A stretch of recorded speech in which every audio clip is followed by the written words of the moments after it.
कोटिपति करिब कईच मूर्ति केउ धातुर कईच घरे रखिले रोग ऋणरू मिले मुक्ति होई थाई टंका वर्षा जानतु वास्तुशास्त्र कौन कही।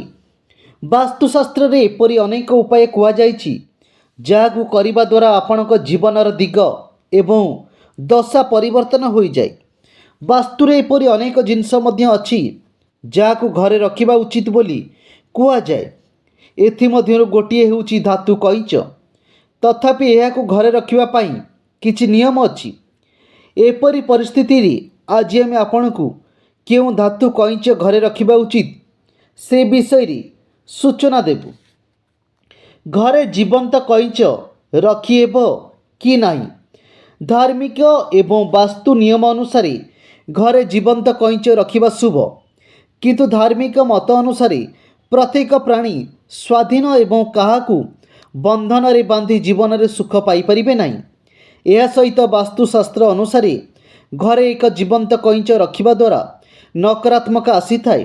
तेणु भूल रे मध्य घरे एक जीवंत कईच रखंतु नाही। घरे एक धातु कईच रखिबा उचित कि नाही। वास्तुर नियम अनुसार आपण घरे एक धातु कईच रखिपारिबे। एहाकू रखिबा द्वारा आपणक जीवन रे सकारात्मक शक्ति आसी थाए। आपण उत्तर दिगरे एक धातु कईच रखिपारिबे। एही दिगरे धातु कईच रखिबा द्वारा घरे सुख एवं समृद्धि आसी थाए। काठ कईच रखिबार नियम। आपण आपणक घरे काठ रे तैयारी एक कईच मध्य रखिपारिबे, किंतु जदि आपण एहाकू घरर पूर्व किंबा दक्षिण पूर्व दिगरे रखंती तेबे ही यह आपणक पई लाभदायक हेबो। वास्तुशास्त्र अनुसार यह करिबा द्वारा जीवन रे सौभाग्य एवं सफलता आसी थाए। घरे एक स्पष्टिक कईच रखिबा उचित कि नाही। आपण आपणक घरे स्फटिक रे तैयारी एक कईच मध्य रखिपारिबे। एहाकू रखिबा पई सर्वोत्तम दिग दक्षिण पश्चिम दिग बोली विवेचना करा जाए।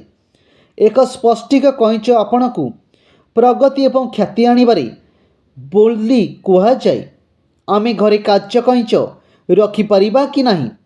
वास्तुशास्त्र अनुसार घरे काच कईच रखिबा मध्य शुभ। एहाकू रखिबा द्वारा आपणकू मानसिक शांति एवं दीर्घायु मिली थाए। तथापि मन रखंतु जे काच कईच को काठ उपरे रखिबा निहाती दरकार एवं एहाकू उत्तर दिगरे रखिबा उचित।